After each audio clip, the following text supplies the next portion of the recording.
You know what it is? It's B.o.B, Bobby Ray.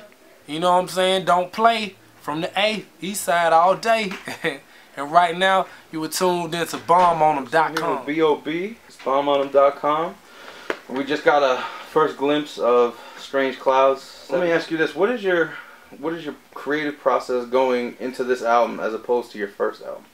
The creative process going into this album, Strange Clouds, as opposed to The Adventures of Bobby Ray, I feel like Strange Clouds encompasses more of B.o.B, the artist, in totality. I feel like a lot of people may not have seen everything that I can do or what I'm about or what is on my mind and what I talk about and do as much as they should have, I guess. But you know, it's my job as an artist to, you know, bring that music to the people and bring that side and show them that side of me as an artist and as a person. And my creative process, I feel like, has matured, become more direct.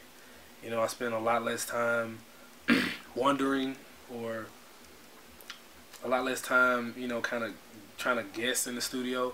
You know, it's a lot more, I trust myself a lot more.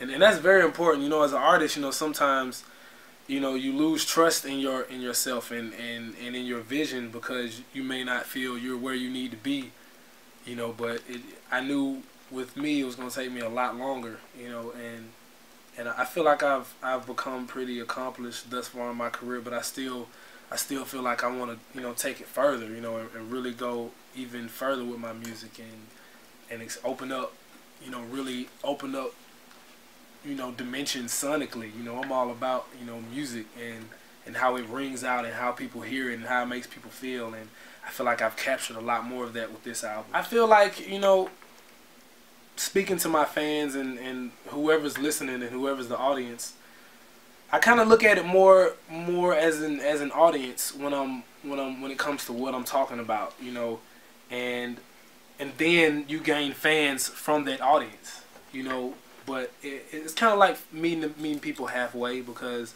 there's certain things that I want to say to the audience, but at the same time understand that audience are my fans, and or most of the people in the audience could be my fans. But you know, sometimes you catch people who just kind of stop by. You know, at a concert, some people stop by and listen for a while, and sometimes, you know, on a radio station, someone may turn the radio station on once in a day and hear a song, or they may even, you know, just go to iTunes and preview a song. So, you know, I always kind of keep that in mind, because I always want to, you know, you always want to make a good first impression on somebody. But at the same time, you know, I feel like there's a side of me that has to be honest and it has to be real. I can't really sacrifice that, because that's the side that makes the music, you know. So I feel like, you know, talking about things that may be kind of left to somebody, like UFOs or quartz crystals or something, you know, just whatever. I feel like, you know, some people need to know that, you know what I mean? So some people actually have something to gain from that, and if you feel you don't, then, you know, you don't. Yeah, when I was making the track, honestly, when I first heard the track for Strange Clouds, I didn't immediately think dubstep. You know, and maybe that's because I guess I listen to just, you know, alternative music in general, so I kind of just listen to everything as like a musician and as with a musical ear.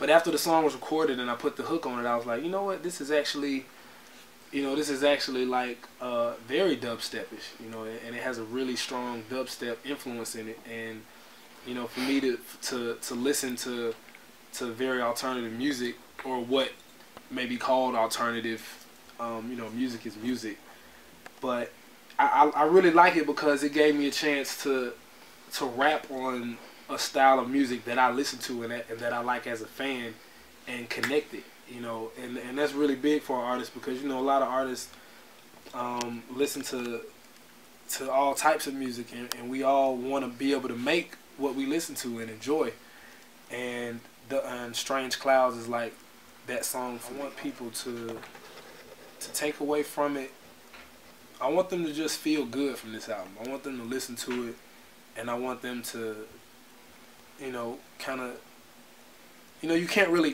force, you know, ideas on people. You know, you can only just present an idea, and You know, you can lead a horse to water, you can't make him drink. And it's not a huge statement.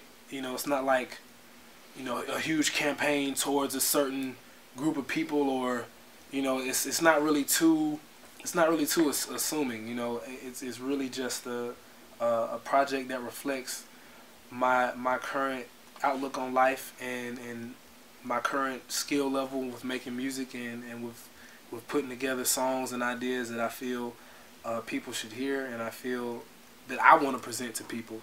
And I feel like it's a very mature, refined album. It shows a lot of growth, I feel, and what people will take away from it I just want them to, as long as it hits home for them and they feel like they spent whatever, $10.99, $12.99 for it, even if they just get a couple of songs that they like, I want them to feel like that, to not even think about how much they spent on it, but the fact that they're listening to it and that they feel good about it. Follow me on Twitter at B.o.B.A.T.L. This is B.o.B, Bobby Ray, Eastside Atlanta's own, and I approve this. Just drop that bomb on them. I'm gone.